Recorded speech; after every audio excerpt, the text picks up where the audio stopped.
మనం ఆలోచించబోతున్న అంశం ఏంటంటే, పరలోకానికి ప్రభువు ఇచ్చే యోగ్యతా పత్రము నీకున్నదా? పరలోకానికి ప్రభువు ఇచ్చే యోగ్యతా పత్రము నీకుందా? పిల్లరా, ఒక 10th క్లాస్ విద్యార్థి ఇంటర్మీడియట్కి వెళ్ళాలి అంటే 10th క్లాస్ పరీక్ష రాయాలి. ఆ పరీక్షలలో పాస్ అవ్వాలి, వాళ్ళు సర్టిఫికెట్ ఇవ్వాలి. ఈ సర్టిఫికెట్ తీసుకెళ్ళి మరి కాలేజీకి ఇస్తే వాళ్ళు జాయిన్ చేసుకుంటారు. అంటే 10th క్లాస్ విద్యార్థి ఇంటర్మీడియట్కి వెళ్ళాలి అంటే సర్టిఫికెట్, యోగ్యతా పత్రం అంటారు తెలుగులో. ఏముండాలి?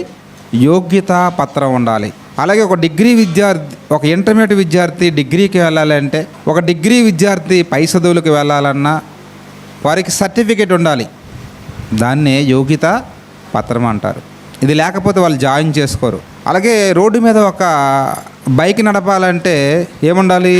యోగ్యత ఉండాలి. దానికే డ్రైవింగ్ లైసెన్స్ అన్నారు. ఒక బైక్ నడపాలన్నా, ఒక కారు నడపాలన్నా, ఒక బస్సు నడపాలన్నా, ఒక ట్రైన్ నడపాలన్నా, ఒక ఫ్లైట్ నడపాలన్నా, చివరికి ఒక షిప్ నడపాలన్నా ఏముండాలి అంటే యోగ్యత, అర్హత ఉండాలి. అలాగే ఒక కంపెనీలో మనకు ఒక ఉద్యోగం రావాలన్నా ఏముండాలి? రోడ్డు మీద దారంటే ఇల్లులందరూ పిలిచేసి ఉద్యోగం ఇచ్చారు. అలాగైతే మరి ఇక్కడ నిరుద్యోగ సమస్య ఉండదు ప్రపంచంలో. ఈరోజు చాలామంది ఫైల్స్ పెట్టుకొని ఎంఏలు, బిఏలు, పెద్ద పెద్ద చదువులు, ఇంకా పై చదువులు చదివి తిరుగుతున్నారు ఆఫీసులు వెంట. ఎందుకు అంటే ఒక కంపెనీ మనకు ఉద్యోగం ఇవ్వాలి, ఒక సంస్థ మనకు ఉద్యోగం ఇవ్వాలి అంటే కొన్ని అర్హతలు మనకు ఉండాలి. వాళ్ళు కోరుకున్నటువంటి అర్హత మనకు ఉంటేనే తప్ప ఇవ్వరు. ఇలా భూమి మీద మనం చూస్తున్నప్పుడు ప్రతి దానికి అర్హత ఉంటేనే తప్ప ఒక కంపెనీ ఉద్యోగం ఇవ్వదు, ఒక కాలేజీ జాయిన్ చేసుకోదు. అలాగే ఒక బండి నడపలేము, ఒక బస్సు నడపలేము. ప్రతి దానికి యోగ్యత అవసరం అవుతుంది. బాగా మీరు గుర్తుపెట్టుకోవాలి. అలాంటప్పుడు పరలోకం అన్నది అది దేవుడు మనకివ్వాలి అంటే యోగ్యత అవసరమా లేదా? పరలోకం మనకి ఇవ్వాలి అంటే యోగ్యత అవసరమా లేదా? ఈ లోకములో ప్రతి దానికి అర్హత అవసరమైతే ఉన్నప్పుడు పరలోకానికి అర్హత, యోగ్యత అవసరం లేదా? ఒకసారి మనం చూద్దాం బైబిల్ గ్రంథాన్ని, పరిశుద్ధ గ్రంథాన్ని చూద్దాం. లోకాసు వార్త 20వ అధ్యాయము 35వ వచనాన్ని చూద్దాం. లోకాసు వార్త 20వ అధ్యాయము 35వ వచనంలో ఏమనుందంటే, పరమున మృతుల పునరుద్ధానమును పొందుటకు యోగ్యులని ఎంచబడిన వారు. యోగ్యత అవసరం. దేనికంట? పరలోకానికట. నువ్వు వెళ్ళాలి అంటే దానికి ఏముండాలి? యోగ్యత అవసరం. మరి ఇంతకీ ఈ యోగ్యత ఎవరిస్తారు? మనకు మనం ఇచ్చుకునేదా? ఎందుకంటే యోగ్యత అన్నది మనకు మనం ఇచ్చుకుంటే అయిపోదు పరలోకానికి. అంటే మన పేరు రాసి పేరు కింద MBBS అని మనం పెట్టుకుంటే అయిపోద్దా? మన పేరు రాసుకొని మన పేరు కింద MBBS అని మనం పెట్టుకుంటే అవుతుందా? చెల్లుతుందా? చెల్లదు. మనం MBBS సర్టిఫికేట్ ఏదైతే ఉందో అది ఇండియన్ మెడికల్ అసోసియేషన్ వారు ఇవ్వాలి. ఇదిగో MBBS పూర్తి చేశాడు, ఇందులో ఈయన పాస్ అయ్యాడు, వాళ్ళు సర్టిఫై చేసి ఆ సర్టిఫికేట్ మనకి ఇవ్వాలి, అప్పుడు చెల్లుతుంది. కానీ మనకు మనం పెట్టుకుంటే అయిపోదు. అలా కింద IAS అని మనం పెట్టుకుంటే అవుతుందా? IAS చదవాలి, అందులో ఉత్తీర్ణత అవ్వాలి, గవర్నమెంట్ ఇవ్వాలి ఆ సర్టిఫికేట్. అలాగే యోగ్యత, ఇక్కడ పరలోకానికి యోగ్యత అవసరం అంటున్నాడు దేవుడు. మృతుల పునరుత్థానం అన్నాడు. అంటే చావు తర్వాత మరొక జీవితం. అదే పరలోకం నీకు దక్కాలి అంటే దానికంటే యోగ్యత కావాలి. ఇంతకీ ఈ యోగ్యత ఎవరిస్తున్నారు అని మనం చూస్తున్నప్పుడు ఏంటంటే ఎవరు ఇవ్వాలి అని చూస్తే, కొరింథీయులకు రాసినటువంటి పత్రిక అపోస్తులైన పౌలు గారు కొరింథీయులకు రాస్తున్న 2వ పత్రిక 10వ అధ్యాయము 18వ వచనాన్ని మనం చూడాలండి. ప్రభువు మెచ్చివాడే యోగ్యుడు కానీ తన్ను తాను మెచ్చినవాడు యోగ్యుడు కాడు. ప్రభువు మెచ్చివాడే యోగ్యుడు, తన్ను తాను మెచ్చుకున్నవాడు యోగ్యుడు కాదు. అంటే పరలోకానికి అర్హత ఇప్పుడు ఎవరివ్వాలి అంటే ప్రభువు ఇవ్వాలి. ఈ ప్రభువు అన్నది ప్రభువు అందరికీ ఇచ్చేస్తాడా యోగ్యత అంటే? అందరికీ ఇవ్వడట. ఏమంటాడు? ప్రభువు మెచ్చివాడే. ప్రభువు మెచ్చుకోవాలి. మనకు మనం మెచ్చుకుంటే కుదరదు, చెల్లదు. మన కుటుంబం మెచ్చుకుంటే చెల్లదు. మన ఊళ్ళందరూ మనల్ని మెచ్చుకోవచ్చు బలా అని, దేశమే మెచ్చుకోవచ్చు నిన్ను, అయినా చెల్లదు. నిన్ను ఎవరు మెచ్చుకోవాలా? ప్రభువు మెచ్చుకున్నవాడే యోగ్యుడు కానీ తన్ను తాను మెచ్చుకున్నవాడు యోగ్యుడు కాడు. ప్రభువు నిన్ను పరిశీలించాలి, సర్టిఫై చేయాలి, ఆయన ఆమోద ముద్ర వేయాలి, యోగ్యుడు, సీల్. కాబట్టి ఇక్కడ అంటున్నాడు, తన్ను తాను మెచ్చేవాడు యోగ్యుడే కాదు, ప్రభువు మెచ్చేవాడే యోగ్యుడు అని అంటాడు. కాబట్టి పరలోకానికి మనకు అర్హత, మనకు యోగ్యత అవసరమైతే ఆ యోగ్యత, ఆ అర్హత మనకు ఎవరు ఇవ్వాలి అంటే ప్రభువు ఇవ్వాలి. మరి ప్రభు అందరికీ చేస్తాడా అంటే అందరికీ ఇవ్వడు. ఆయన అన్నాడు రక్షణ పొందువారట కొద్దిమంది అన్నాడు. పరలోక రాజ్యములోకి అనేక మంది ప్రవేశింపజూతురు కానీ ప్రవేశించేవారట ఎంతమంది అట? కొద్దిమంది అన్నాడు.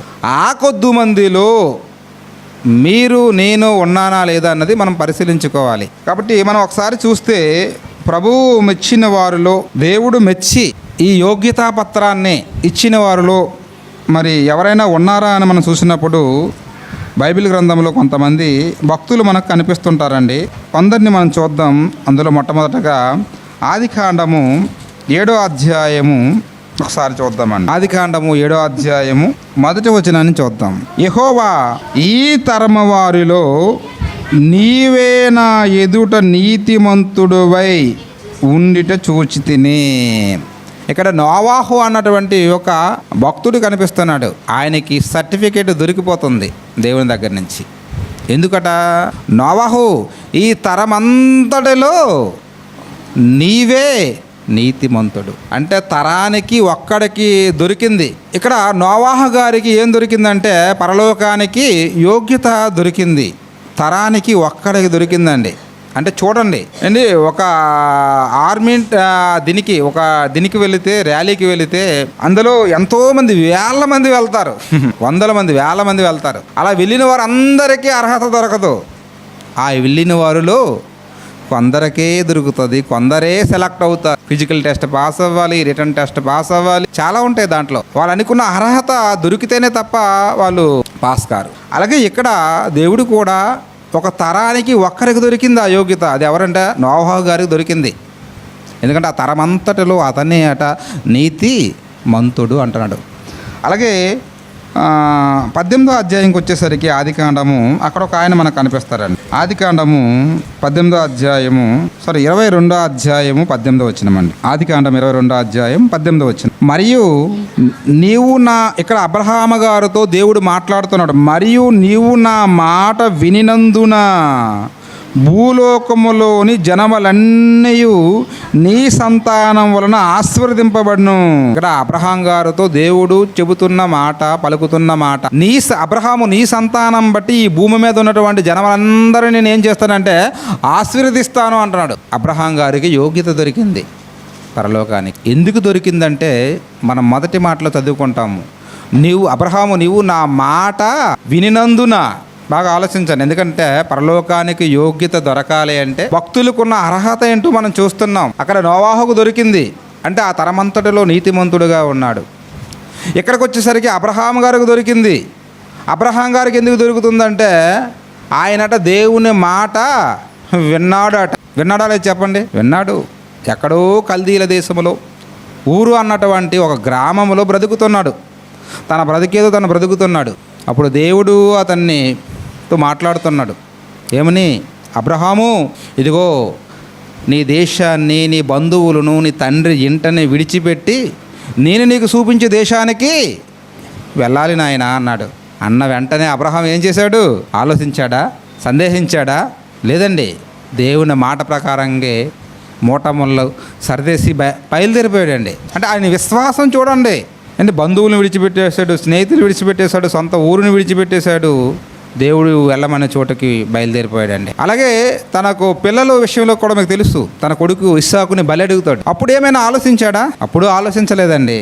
దేవుడు అడగడమే తడు సమర్పించడానికి సిద్ధపడిపోయాడు. ఇలా దేవుని మాట విన్నట్లుగా అబ్రహాము జీవితంలో మనం చూస్తుంటాం. అబ్రహాముకు దేవుడు యోగ్యత ఇచ్చాడు డైరెక్టర్గా. అలాగే సంఖ్యాకాండము 12వ అధ్యాయంకి వచ్చేసరికి, సంఖ్యాకాండము 12వ అధ్యాయం 3వ వచనం ఒకసారి మనం చూద్దాం.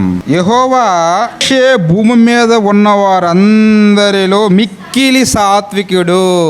మోషే ఎలాంటి క్యారెక్టర్ అమ్మా? ఈయనకు యోగ్యత దొరికింది. ఎందుకంటే సాత్వికత. అది కూడా భూమి మీద ఉన్న వారందరిలో మిక్కిలి సాత్వికుడు అండి. నిజంగా ఎంత సాత్వికుడు అంటే ఇశ్రాయేలు 40 ఏళ్ళ ప్రయాణం, అడవిలో ప్రయాణం కదండి. ఐగుప్తు నుంచి వస్తున్నప్పుడు 40 ఏళ్ళ ప్రయాణం, 40 సంవత్సరాల ఆ ప్రయాణంలో నిజంగా ఒక్కడే నాయకుడిగా ఉన్నాడు. చూస్తే లక్షలాది మంది ప్రజలు నిజంగా వారు కోరిన ప్రతి కోరిక తీరుస్తూ వచ్చాడు. ఒకసారి నీరు కావాలంటారు, ఒకసారి మాంసం కావాలంటారు, ఒకసారి కాయగూరలు అంటారు.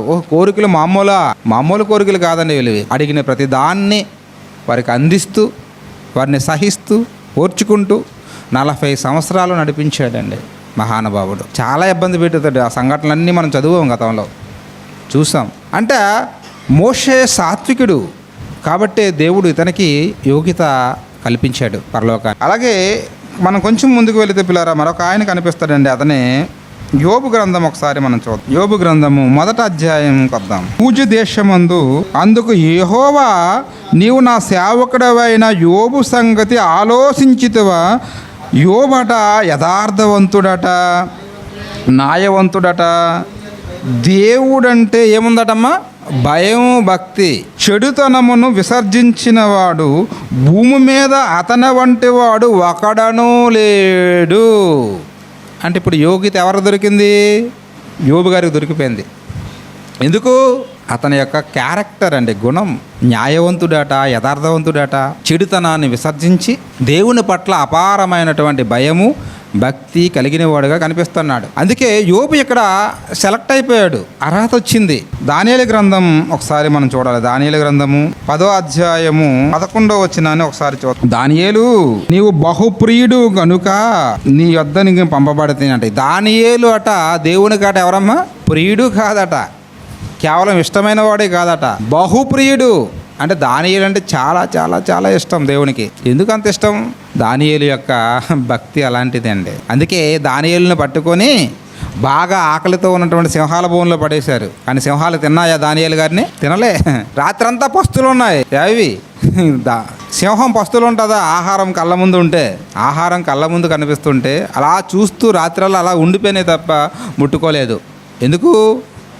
దానియేలు అంటే దేవునికి బహుప్రియుడు కాబట్టి ఇక్కడ దేవుడే డైరెక్ట్గా దానియేలు గారికి కూడా యోగ్యతని ఇచ్చినట్లుగా మనకు కనిపిస్తుంది. అలాగే అపోస్తుల కార్యము చూద్దాం మరొక వచనాన్ని. అపోస్తుల కార్యము 2వ అధ్యాయము 22వ వచనం చూస్తే 13వ అధ్యాయం అమ్మ 22, 13వ అధ్యాయము 22. ఇక్కడ దావీదు గారి కోసం మాట్లాడుతున్నాడమ్మా. నేను యెషయి కుమారుడైన దావీదుని కనుగొంటిని, అతడు నా ఇష్టానుసారుడైన మనుష్యుడు. దావీదాట దేవునికాట ఇష్టమైనటువంటి మనుష్యుడు. ఎందుకు దావీదంటే అంత ఇష్టము దేవునికి? కిందకు చెప్తాడు, అతడు నా ఉద్దేశములన్నిటినీ నెరవేర్చాడు. దేవుని మనసులో ఎలాంటి కోరికలు ఉన్నాయో, ఎలాంటి ఆలోచనలు ఉన్నాయో, ఎలాంటి ఉద్దేశాలు ఉన్నాయో అవన్నీ జరిగించిన వాడుగా కనిపిస్తున్నారు. ఎవరెక్కడ? దావీదు గారు. అందుకే దావీదంటే నాకు ఇష్టానుసారుడైన మనుష్యుడు. అంటే పరలోకానికి యోగ్యత పొందుకోవాలంటే భక్తులకు ఉన్న లక్షణాలు, పొందుకున్న వారికి ఉన్న లక్షణాలు మనకు అర్థమైతే మనం కూడా పొందుకోవడానికి ఆ లక్షణాలు సంపాదించుకుంటాం. ఇక్కడ ఇష్టానుసారుడు అయిపోయాడు. ఎవరు? దావీదు. అంటే యోగ్యత వచ్చేసింది. ఎందుకు వచ్చిందా అని మనం చూస్తే అతడ దేవుని మనసులో ఉన్న ఉద్దేశాలన్నిటినీ నెరవేర్చాడు. మనం దేవుడి మనసులో ఉన్న ఉద్దేశాలు నెరవేర్చడానికి ఆలోచించాం. మనం ఏం చేస్తుంటాము? మన మనసులో ఉన్న ఉద్దేశాలన్నీ నెరవేర్చుకోవాలి. ఏం చేయాలా, ఇప్పుడు ఏం చేయాలా, తర్వాత రేపు ఏం చేయాలా, ఎల్లుండి అన్ని షెడ్యూల్ రెడీ చేసుకుని అంటాం. అలాగే భార్య మనసులో ఉన్న ఉద్దేశాలు ఏంటి, భర్త మనసులో ఉన్న ఉద్దేశాలు ఏంటి, పిల్లల ఉద్దేశాలు, వాళ్ళు ఏం కావాలనుకుంటున్నారు, ఇలా అందరి ఉద్దేశాలు కూడా మనం నెరవేరుస్తాం. కానీ దేవుని దగ్గరికి వచ్చేసరికి మాత్రం ఏమైపోతాం? సైలెంట్ అయిపోతాం. అలాగైతే ఎక్కడ దొరుకుతుంది మనకు? దావీదాట దేవుని ఉద్దేశములన్నిటినీ నెరవేర్చాడట. అలాగే యేసుక్రీస్తు వారి కోసం దేవుడు అన్న మాట మనకు బాగా తెలుసు. ఈయనే నా ప్రియకుమారుడు, ఈయన యందు నేను ఆనందించుచున్నాను. అంటే యేసుక్రీస్తు వారిని చూడగానే దేవునికి ఏం కలిగింది? ఆనందం కలిగింది. యోర్దాను నదిలో బాప్తీసం తీసుకుని అలా లేస్తున్నాడు. ఆకాశ మాట ఏమైందట? బద్దలైపోయింది. ఎందుకు బద్దలైంది? దేవునికి పట్టరానంత ఆనందం వచ్చింది. మనం కూడా ఆనందం వచ్చిందంటే ఏం చేస్తాం చెప్పండి? అలాగే దేవునికి ఆనందం వచ్చింది. ఎక్కడ? పరలోకంలో. ఆయన బాప్తీసం తీసుకున్నాడు. యేసుక్రీస్తు వారు అలాగ లేస్తున్నాడు. ఆకాశమాట తెరవబడింది. అంటే ఆనందం ఎవరికి? బద్దలైపోయింది ఆకాశం. యేసుక్రీస్తు వారిని చూడగానే నా కుమారుడు ఇదిగో ఈ ప్రపంచ ప్రజలందరినీ కాపాడడం కొరకు బలైపోతున్నాడు. దూరమైపోయిన నా పిల్లలను నా దగ్గర చేర్చడానికి ఆయన కంకణం కట్టుకున్నాడు. ఎవరు? యేసుక్రీస్తు వారు. ఆ సన్నివేశాన్ని తలుచుకొని దేవుడు ఆనందముతో ఉబ్బొంగిపోయి మాట్లాడుతున్న మాట ఈయనే నా ప్రియకుమారుడు, ఈయన యందు నేను ఆనందిస్తున్నాను. యేసుని చూడగానే ఆనందం కలిగింది. ఒక దానియేలుని చూడగానే ఆనందం కలిగింది. ఒక మోషేని చూడగానే ఆనందం కలిగింది. ఒక అబ్రహాం గారు చూడగానే ఆనందం కలిగింది. అంటే వీళ్ళందరికీ దేవుడే డైరెక్టర్గా యోగ్యతాపత్రాన్ని ఇస్తున్నాడు, సర్టిఫికెట్ ఇస్తున్నాడు పరలోకానికి. యోగ్యత అవసరం అండి, యోగ్యత అవసరం. ఈ లోకంలో ఒక విద్యార్థికి ఒక యూనివర్సిటీకి అని యోగ్యత ఇవ్వాలి అంటే, ఒక గోల్డ్ మెడల్ ఇవ్వాలనుకోండి, ఊరికే ఇవ్వదు. బాగా కష్టపడాలి, పరీక్షలు రాయాలి, ఆ పరీక్షల్లో మంచి మార్కులు తెచ్చుకోవాలి. వాళ్ళకి అందరి ముందు ఏం చేస్తారు, యోగ్యతా పత్రాన్ని ఇచ్చి గోల్డ్ మెడల్ మెడలో వేసి.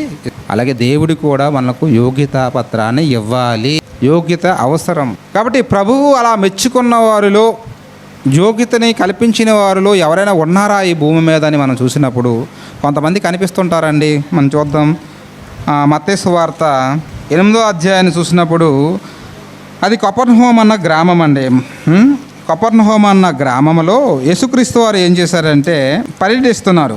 అలా పర్యటిస్తున్న సందర్భంలో ఒక శతాధిపతి యేసుక్రీస్తు వారి దగ్గరికి వచ్చాడండి. శతాధిపతి అంటే 100 మంది భటుల మీద అధికారి. దశాధిపతి అంటే 10 మంది మీద అధికారి. శతాధిపతి అంటే 100 మంది మీద అధికారి. సహస్రాధిపతి అంటే 1000 మంది మీద అధికారి. దశాధిపతి, శతాధిపతి, సహస్రాధిపతి. ఈయన దశాధిపతి అంటే 100 మంది మీద ఒక అధికారి యేసుక్రీస్తు వారి దగ్గరికి వచ్చి యేసుక్రీస్తు వారి దగ్గర ఒక మనవి చేయబోతున్నాడు. ఏంటి ఆ మనవట? అయ్యా, నాకున్న ఒక దాసులలో ఒక దాసునికి పక్షవాతం వచ్చింది. అదే పెరాలసిస్ అంటారు. అంటే కాళ్ళు చేయి పడిపోయింది. దయచేసి మీరు వారిని స్వస్థపరచరా అని విజ్ఞాపన పెట్టుకుంటాడండి. అలా పెట్టుకున్నప్పుడు యేసుక్రీస్తు వారు ఏమన్నారంటే, సరే పదండి, నీతో పాటు వస్తాను మీ ఇంటికి అన్నాడండి. అంటే అతనేమంటున్నాడు శతాధిపతి, ఏంటండి ప్రభువా, నువ్వు నా ఇంటికి రావటమా? ఇంకేమైనా ఉందా?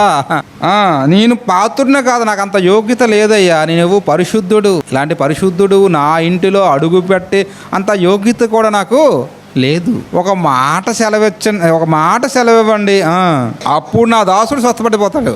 చూడు, ఈ విశ్వాసం చూడండి. మీరు మా ఇంటికి రావలసినంత అవసరం లేదయ్యా, మీరు ఒక్క మాట సెలవివ్వండి, ఒక్క మాట చెప్పండి ఆయన స్వస్థపరచబడ్డాడు అని.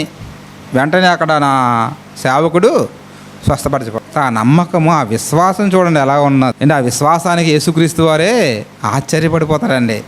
కిందకు వచ్చేసరికి అంటారు 10వ వచనంలో, యేసు ఈ మాటలు విని ఆశ్చర్యపడి వెంట వచ్చుచున్న వారిని చూసి, ఇశ్రాయేలీయుల్లో ఎవనకైనను నేను ఇంత విశ్వాసమున్నట్లు చూడలేదని నిశ్చయముగా చెప్పుచున్నాను అంటాడు. అంటే ఇంతవరకు చాలామందిని చూశాను కానీ ఇతనుకున్న విశ్వాసము నేను ఎవరిలో కూడా చూడలేదు అంటున్నాడు. అంటే ప్రభువు మెచ్చుకుంటున్నాడు ఎవరిని?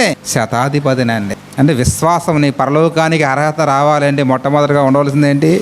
విశ్వాసం అండి, నమ్మకం ప్రభువు మీద. ఆయనే నా పాపాలకు విమోచకుడు, ఆయనే నా రక్షకుడు అనే ఈ విశ్వాసం నీ హృదయంలో బలంగా స్ట్రాంగ్గా ఉండాలి. నాకు తెలుసు కదా, రక్తస్రావం కలిగినటువంటి స్త్రీ ఉంది. చాలా ఏళ్ళ కానించి బ్లీడింగ్ అయిపోతుంది. ఎన్నో డాక్టర్ల దగ్గరికి వెళ్తుంది, ఎంతోమంది నాటు వైద్యము అన్ని వైద్యాలు వాడేస్తుంది. కానీ ఆమెకు స్వస్థత లేదు. హృదయంలో బలంగా ఒకే ఒక నిర్ణయం తీసుకుంది. యేసుక్రీస్తు వారి ముందుకు డైరెక్టర్గా వెళ్ళాలి అంటే జనాభా. ఒకవేళ స్త్రీగా తన సమస్య అందరి ముందు చెప్పుకోలేక ఎలా చెప్పుకోవాలనో మొత్తానికి ఒక నిర్ణయం తీసుకుందండి. అతను వస్త్రాన్ని టచ్ చేస్తే నాకు ఏం కలుగుతుంది అనుకుంది? స్వస్థత వస్తుంది అనుకుందండి. జనాభా అందరిలో నుంచి వెళ్ళి ఏం చేసిందో తెలుసా? ఆయన వస్త్రాన్ని టచ్ చేసిందండి. ఎప్పుడైతే తన వస్త్రాన్ని ముట్టిందో వెంటనే తనకు జరుగుతున్న బ్లీడింగ్ అనేది ఆగిపోయింది. అప్పుడు యేసుక్రీస్తు వారు చూశాడు వెనక్కి, ఎవరు నన్ను ముట్టుకుంది అంటున్నాడు ఆయన. ఇప్పుడు శిష్యులు ఆయన ముఖం చూస్తున్నాడు. ఎంతమంది జనాభాలో అందరూ ముట్టుకుంటున్నారు. ఎవరు ముట్టుకున్నారు అంటే పర్టికులర్గా ఎవరి పేరు చెప్పాలి. ఇప్పుడు అది కాదు, నాలో నుండి మహిమ బయటికి వెళ్ళింది. లేదు, ఎవరో నన్ను ముట్టుకున్నారు ప్రత్యేకంగా. ఎవరు అంటే ఇదిగో ఆమె వచ్చింది బయటికి. నేనే ప్రభువా, అభాగ్యురాలు నేనే. ఆమె విశ్వాసం చూడండి, ఆమె విశ్వాసమే ఆమెని స్వస్థపరిచిందండి. విశ్వాసం అలా ఉండాలి, అంతేగాని తోమలాగా ఉండకూడదు. యేసుక్రీస్తు వారి శిష్యుల్లో ఒక ఆయన ఉన్నాడు. ఎవరు? తోమ. యేసుక్రీస్తు వారు మరణించి తిరిగి లేచాడు మూడో దినాన. శిష్యులందరూ మేడగదిలో ఉన్నారు. ప్రత్యక్షమయ్యాడు. అప్పటికి ఈయన లేరు. ఎవరు? తోమా లేడు. అందరూ కనిపించి వెళ్ళిపోయాడు ఆయన. ఈ తోమా వచ్చాడు. తోమా వచ్చాక చెప్పాడు వీళ్ళందరూ ఏమని, ఒరే ప్రభు వచ్చాడురా, మేమందరం చూసాము కళ్ళతో. అంటే అడు ఒప్పుకోలే. నేను నమ్మేనమ్మని అన్నాడు. అతని నా కంటితో చూసి అతని చేతికున్న గాయములలో నా వేలి పెట్టి చూస్తేనే తప్ప నేను నమ్మను అన్నాడండి. అది విశ్వాసం చూడండి ఎలా ఉందో. ఎలా ఉండకూడదండి విశ్వాసం. తర్వాత ప్రత్యక్షమవుతాడు యేసుక్రీస్తు వారు, కనబరుచుకుంటాడు. తర్వాత అంటాడు, చూసి నమ్మిన వారి కంటే చూడక నమ్మిన వారు ధన్యులు అంటాడు. చూసి నమ్మడం కాదు, ప్రూఫ్ ఉంటే నమ్ముతావా? ఇప్పుడు ఒక తల్లి బిడ్డను కన్నాక చెబుతుంది ఏమని, ఒరే నాన్న ఇతనే నీ యొక్క తండ్రిరా. అప్పుడు బిడ్డ ఏం చేయాలా? నమ్మాలి. కొన్ని నమ్మకం మీద ఉంటాయి. లేదు నేను నమ్మను అంటే తల్లి ఏం చేయాలా? ఇప్పుడైతే DNA టెస్టులు వచ్చినాయి. అప్పట్లో ఏ DNA టెస్టులు ఉన్నాయి చెప్పండి? నమ్మకం. తల్లి చెబితే ఎలాగైతే తండ్రిని నువ్వు నమ్ముతున్నావో, ఇతనే నీ తండ్రి అని చెబితే, అలాగే యేసుక్రీస్తు వారు కూడా చెప్పాడు మన పరలోకపు తండ్రి ఎవరు, ఆయన ఎలా ఉంటాడు, ఆయన క్యారెక్టర్ ఏంటి. అలా చెప్పినప్పుడు మనం దాన్ని నమ్మాలి, విశ్వసించాలి. కాబట్టి ఇక్కడ చూస్తే శతాధిపతిని ప్రభువారు మెచ్చుకున్నట్లుగా మనకు కనిపిస్తుంది. అలాగే లూకా సువార్తలో ఒక సందర్భాన్ని మనం చూసి త్వరగా ముందుకు వెళ్ళిపోతాం. అక్కడ బీద విధవరాలు ఒక ఆమె ఉంటుందండి. యేసుక్రీస్తు వారు ఆ రోజు దేవాలయంలో నిలబడ్డాడు. కానుకల పెట్టె దగ్గర నిలబడ్డారు. అనేక మంది వచ్చి ఏం చేస్తున్నారు? కానుకలు వేస్తున్నారు. అందులో ధనవంతులు మొదట వచ్చి వేస్తారు. ధనవంతులు కానుకలు వేస్తున్నారంటే ఎలా ఉంటుంది? వారు స్థాయికి తగ్గట్టుగా వాళ్ళు వేస్తున్నారు సంచులతో తెచ్చి. అప్పుడు యేసుక్రీస్తు వారు ఒక మాట కూడా మాట్లాడలేదు. ఆ తర్వాత ఒక బీద విధవరాలు వచ్చి ఏం వేసిందటమ్మా? 2 కాసులు వేసిందట. అది చూసిన యేసుక్రీస్తు వారు ఏం మాట్లాడుతున్నారో మనం చూడాలి. ఏమో 21వ అధ్యాయము 2వ వచనమమ్మా. ఒక బీద విధవరాలు 2 కాసులు అందులో వేయుచుండగా చూచి, ఈ బీద విధవరాలు అందరికంటే ఎక్కువ వేసినని మీతో నిజముగా చెప్పుచున్నాను. నిజముగా చెప్పుతున్నాడు అంటే మరి నొక్కు చెబుతున్నాడు యేసుక్రీస్తు వారు. అంటే ఆమెను మెచ్చుకుంటున్నాడు. ఎవరిని? బీద విధవరాలని. ఇప్పుడు ఎంతకీ ఎంత వేసింది ఏమే? ఇది 2 కాసులు వేసినందుకే. మరి అంతకుముందు వాళ్ళు సంచులతో తెచ్చేశారు. అది లెక్కల్లోకి తీసుకోవట్లేదు ఆయన. ఎందుకట? కిందకు వచ్చేసరికి చెప్తాడు 4వ వచనంలో, వారందరూ తమకు కలిగిన సమృద్ధిలో నుండి కానుకలు వేసిరే కానీ ఈమె తన లేమిలో తనకు కలిగిన జీవమంతయు వేసినని వారితో చెప్పును. అంతవరకు వేసిన వారందరూ వారి సమృద్ధిలో నుంచి వారికి ఉన్నది, ఆ ఉన్న దాంట్లో నుంచి వేశారు. ఓకే, మంచిదే, వేశారు దేవుని కొరకు, దేవుని పని కొరకు, సేవ కొరకు, వెరీ గుడ్, మంచిదే, కాదనడం లేదు. కానీ ఈమెకి ఏమైనా ఉందా అంటే ఏమీ లేవు. తనకున్న ఆధారం ఏంటంటే 2. అందులో మళ్ళీ బీదరాలు, మళ్ళీ అందులో ప్లస్ ఏంటి? వెధవరాలు. బీదరాలు, వెధవరాలు, ఉన్నవి 2 కాసులు. ఆ 2 కాసులు కూడా తెచ్చి దేవునికి సమర్పించిందే అంటే నిజంగా దేవుని పట్ల ఆమెకున్నటువంటి విశ్వాసము కానీ, భక్తి కానీ, అది ప్రభువుకి ఏంటంటే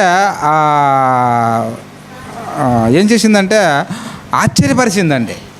అందుకే అంటాడు అందరికంటే ఈమె ఎక్కువ వేసింది. అంటే పరలోకానికి యోగ్యత పొందుకున్న వారి యొక్క జీవితాలను పరిశీలిస్తే వారు దేవుని పట్ల కనబరిచిన భక్తి, విశ్వాసము, అలాగే వారి క్రియలు ఇవే కదండి. ఎందుకంటే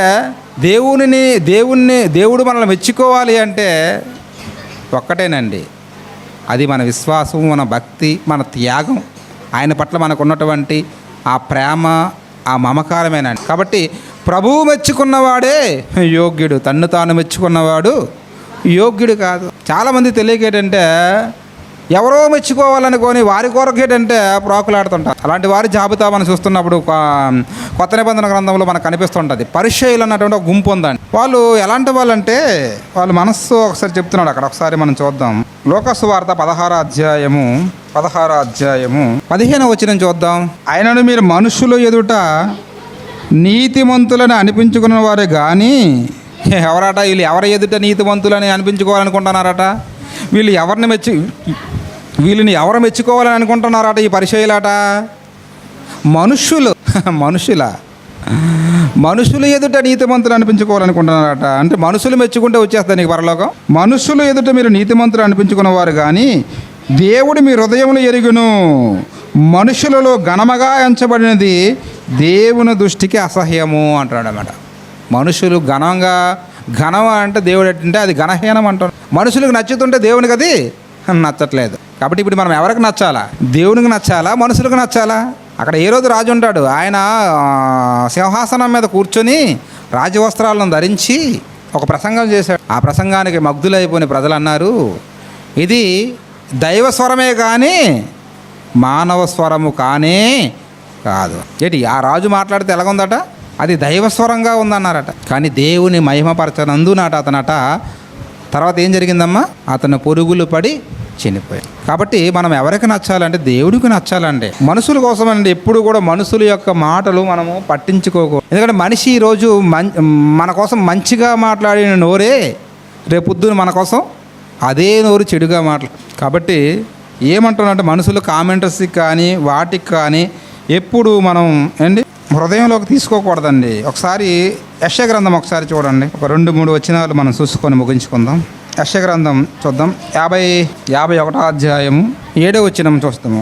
51:7 నీతిని అనుసరించే వారులారా నా మాట మీరు వినండి నాయన, నా బోధన హృదయంలో ఉంచుకోవాలా. దేవుని బోధ ఎక్కడ ఉంచుకోవాలా? హృదయంలో ఉంచుకోవాలా. జనులారా ఆలకించండి. మనుష్యులు పెట్టు నిందలకు భయపడకూడి, వారి దూషణ మాటలకు దిగిలి పడొద్దండి అంటాడు. మనుషులు పెట్టే నిందలకు మీరు ఎప్పుడు కూడా భయపడొద్దండి. అంటారు, మాట్లాడతారు, నిందలు వేస్తుంటారు, అబండాలు వేస్తుంటారు. వాటి విషయంలో మీరు భయపడొద్దండి, వారి మాటలకు మీరు దిగులు పడొద్దండి. 61 అధ్యాయం 7వ వచనం చూడండి. 61 అధ్యాయం 7వ వచనం చూస్తే మీ అవమానమునకు ప్రతిగా రెట్టింపు ఘనతనందుదురు, మీ నిందకు ప్రతిగా తాము పొందిన భాగమును అనుభవించి వారు సంతోషించుదురు. మీ అవమానాలకు ప్రతిగా రెట్టింపు ఘనత. ఈరోజు అవమానం పొందుతున్నావా?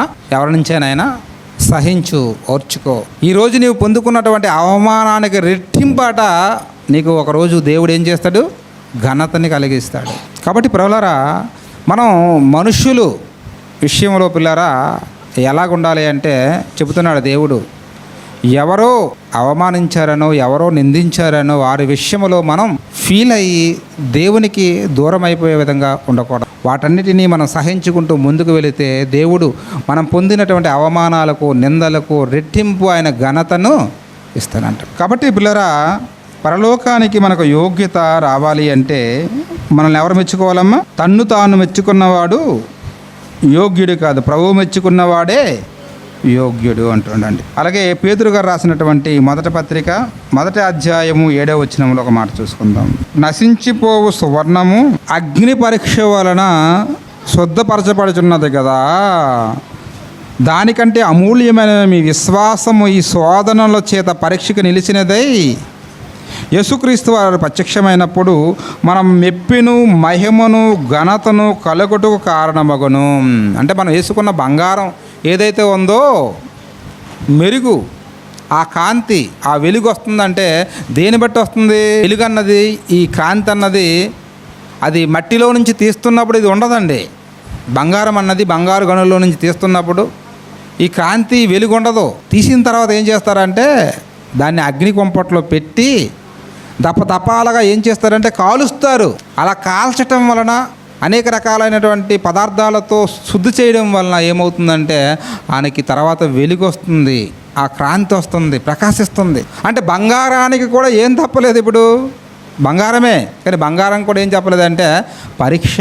అలాగే ఆ బంగారానికి ఎలాగైతే నశించిపోయేది, ఈ నశించిపోయే బంగారానికి ఎలాగైతే పరీక్ష ఉందో అలాగే విశ్వాసం అన్నది, మన విశ్వాస జీవితం అన్న దానికంటే గొప్పది.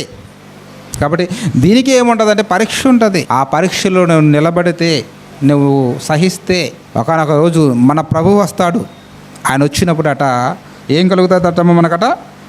మెప్పును, చివరికి అంటాడు కదా, చివరి మాటలు అంటాడు, మెప్పును మహిమను ఘనతను కలుగుటకు కారణమగును.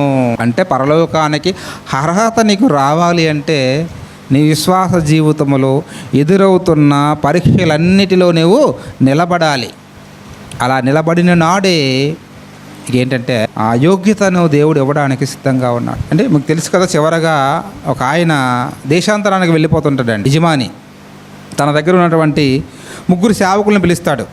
ఒకనికాట 5 తలంతులు ఇస్తాడట, మరొకనికి 2 తలంతులు ఇస్తాడట, మరొకతనికి 1 తలంతు ఇస్తాడట. మరలా తిరిగి వస్తాడు చాలా దినముల తర్వాత. 5 తలంతులు ఇచ్చిన వాడిని పిలుస్తాడు. ఎన్ని సంపాదించావు నాయన అంటాడు. ఎన్ని సంపాదించాడట? 5 తలంతులకి 5 అంటే డబల్ సంపాదించాడట. ఏమన్నాడు? బలా నమ్మకమైన మంచి దాసుడా, వెరీ గుడ్. 2వ వాడిని పిలిచాడు. నీకెన్ని ఇచ్చాను అన్నాడు. 2 ఇచ్చారు ప్రభు అన్నాడు. ఎన్ని సంపాదించావు? 2కి 2, వెరీ గుడ్, మంచిగా. 3వ వాడిని పిలిచాడు. నీకెన్ని ఇచ్చాను అన్నాడు. 1 ఇచ్చానన్నాను. 1 తలాంతు ఇచ్చావా? ఏం చేసావు నువ్వు? నేనేం చేశానంటే భూమిని తవ్వేసి భూములు పాత్ర వేసాను. బాగా అప్పుడు ధాన్యం గడ పాత్రలు వేయడం అలవాటు కదా. ఇప్పుడైతే గొడమ్స్ వచ్చాయి, అప్పుడు పాత్ర వేసేవాడు.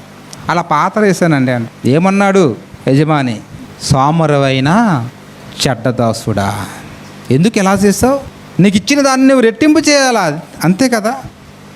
ఒకవేళ రెట్టింపు చేయకపోతే సావుకారుల దగ్గరైనా ఉంచుంటే, నేను వచ్చి వడ్డీతో సహా తీసుకొని ఉంటేనే, నువ్వు రెట్టింపు చేయక సావుకారుల దగ్గర పెట్టక భూమిలో పాతి పెడతావా అని ఏం చేశాడు తెలుసా? ఇతను తీసుకెళ్ళి చీకటలో, బయట వెలపట చీకట్లో తోచివేయను. అక్కడ చీకటి, ఏడుపు, పండ్ల కొరుకుట ఉంటాయి అన్నాడండి. అంటే కఠినమైన శిక్షలోకి వెళ్ళిపోయాడు. ఎందుకు వెళ్ళిపోయాడు? తనకిచ్చిన తలంతుని అభివృద్ధిపరచలేదన్నమాట. యోగ్యతని పోగొట్టుకున్నాడు. అలాగే మనకు కూడా పిల్లరా దేవుడు తలంతు ఇచ్చాడండి. ఇవ్వలేదా? మనకి ఏ తలంతు ఇవ్వలేదా? చెప్పాలి వచ్చి పాటలు పాడుతుందరు. అదంతా ఏంటి అనుకుంటున్నారు? స్వరం ఏంటి? నీకు ఇచ్చిన స్వరం ఏంటది? అదొక తలంతు. అంటే నీ ఆకారమే నీకు దేవుడు, నీ ఆయుష్, నీ యొక్క ఆకారమే దేవుడు మనకిచ్చినటువంటి తలంతు. కళ్ళు ఒక తలంతు, చేతులు ఒక తలంతు, కాళ్ళు ఒక తలంతు, మెదడు ఒక తలంతు. నీ ఆకారమే ఒక పెద్ద తలంతు. ఈ ఆకారం అన్న ఈ తలంతు దేనికోసం వాడుతున్నావు? కాళ్ళు దేనికోసం వాడుతున్నావు? నీ చేతులు దేనికోసం వాడుతున్నావు? నీ కళ్ళు దేనికోసం వాడుతున్నావు? దేన్ని చూస్తానో చెప్పండి. వాక్యాన్ని ఏమైనా చదువుతున్నామా? దేవుని మాటలు లేక ఎనీ టైము మొబైల్ చూస్తూ కళ్ళంతా దాని మీద పెట్టి మన దృష్టి పోగొట్టుకుంటున్నామా? అలాగే మన చెవులు దేనికోసం వాడుతున్నాం? దేవుని మాటలు ఏమైనా వినడానికి వాడుతున్నామా? వాడరండి. నేను చాలామంది ఏంటంటే ఊర్లో ఉన్న గాసిప్స్ అన్నీ కావాలా. ఇవి వింటే చాలా, ఈ చెవులకి చాలా ఇష్టమైన. అందుకే అన్నాడు బైబిల్ కూడా, ఈ చెవులాట దురద చెవుల్లాట, దానికి ఒక ఇష్టం ఉంటుంది. దేవుడి మాటలు చెప్పామంటే ఎక్కదు, వంట పట్టదు. కానీ ఎవరు అల్లలేమో వాళ్ళతో ఉన్నారట అమ్మా, సరే అవునా అలాగా, ఇలాంటి మాటలు అంటే చాలా ఇంట్రెస్ట్. కానీ ఈ చెవులు దేనికోసం వాడుతున్నావు? ఇలాంటి గాసిప్స్ వినడానికా ఎక్కువ? ఈ కళ్ళు దేనికోసం వాడుతున్నావు? ఈ చేతులు దేనికోసం వాడుతున్నావు? ఏమైనా దేవుని మందిరాన్ని తుడవటము, లేదా తడిగొడ్డ పెట్టడము, ఏ రోజైనా చీపురు పట్టుకున్నావా? బరకాలు వేసావా? దేనికోసం వాడుతున్నాము? ఈ చేతులు ఇచ్చిన ఈ తలంతులండి, ఈ చేతులనే తలంతులతో ఏం చేస్తున్నావు? దేనికోసం వాడుతున్నావు ఈ 2 చేతుల్ని?